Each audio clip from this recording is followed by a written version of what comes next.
Good morning, good morning, my brothers and sisters. Good morning, and welcome back to another Good Morning Grief Devotion. It's your boy, Pastor Corey Allen Duncan Sr. So happy and excited to have this wonderful opportunity to come to you today to lead you in a very special way. And today's Good Morning Grief Devotion. This is the daily grief devotion that is strategically designed to help you to navigate through your grief one day at a time. What is grief? I'm so glad you asked. Grief, my brothers and sisters, it is the natural, normal, and necessary response to loss, change, and transition that results in the expressions of feelings and emotions. Grief is what you feel on the inside. Mourning is how you reveal it on the outside. Therefore, we don't suppress it, but we express it. We don't ignore it, but we explore it. We don't conceal it, but we reveal it. We don't lock it up, but we let it out. And that's why we shout good morning, because morning is a good thing. And I'm so glad that you are with us this morning as we navigate through another Good Morning Grief devotion. Today, my brothers and sisters, is day 207. We're going to talk about embrace is fatiguing. Embracing my pain is fatiguing. Let's talk about it, y'all. Feeling the normal and necessary pain of my loss is fatiguing work. When I tell you it is one of the most fatiguing and tiring things, right? Feeling the normal and necessary pain of loss, change, and transition, y'all. It will wipe you out, right? It tires out my body, my heart, my mind, and my spirit. This is called the lethargy of grief. I want y'all to know that term, the lethargy of grief, because grief is not just a one dimensional thing. It affects you physically, mentally, emotionally, across the board, right? You're constantly thinking, you're constantly going, you can't get rest. You're using your body. You don't get proper sleep, and so you don't get proper rest. And so you wake up and your mind is going a million miles an hour. It is one of the most tiring things. And we call this the lethargy of grief. It is fatiguing. It is tiring. So I need to take breaks from my pain.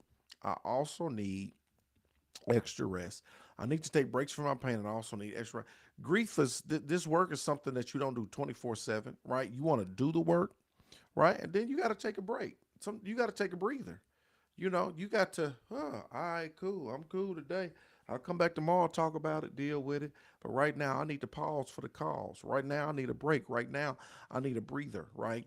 I don't want you to think that this grief journey is something, or just going through this process is something that you do 24/7, right? You want to engage in the work.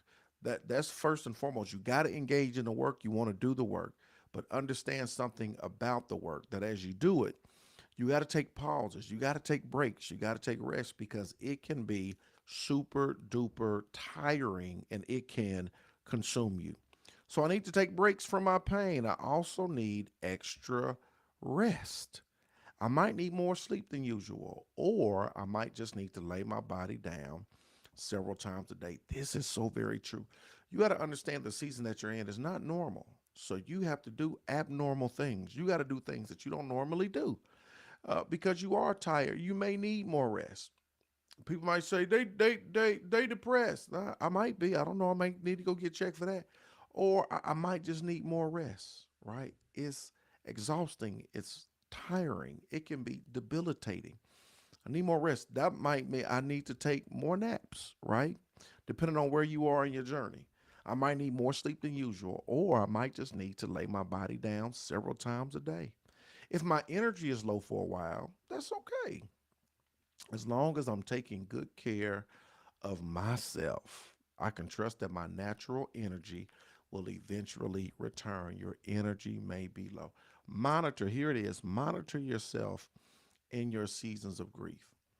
And even if you're 2, 3, 4, 5 years, into it or down the road, but you have these seasons that come up, whether it's around their birthday or around the time that they passed, and you start around those times, and maybe at first you couldn't put your finger on it. You was like, why am I feeling?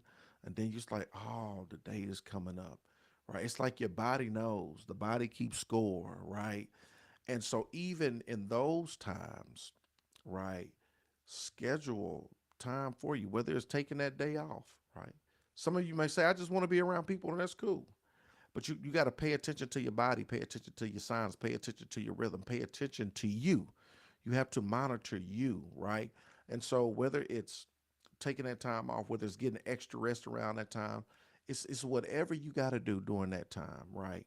To make it do what it do. You got to understand the power and the importance of that, right? If my energy is low for a while, that's okay. As long as I'm taking good care of myself, I can trust that my natural energy, it will eventually, it's going to eventually return. Here's the final thought, y'all. My grief slows me down and requires me to rest and renew. My grief slows me down. It requires me to rest and renew. One of the most powerful things you can do in this season is rest and renew. Rest and renew. Rest and renew. Rest your body. Renew, right? Renew yourself as you go through this change. I love that word, renew. New again. I'm renewing myself because you've gone through one of the most traumatic experiences in your life. And so it is absolutely positively imperative. It is important that you rest and that you renew.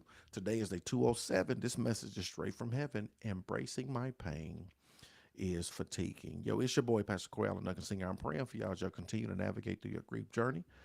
Embracing your pain can be fatiguing. Make sure you take the time to rest and renew. I love y'all with the love of the Lord. I'll see y'all tomorrow, same time, same place. This has been today's grief devotion. Let's go.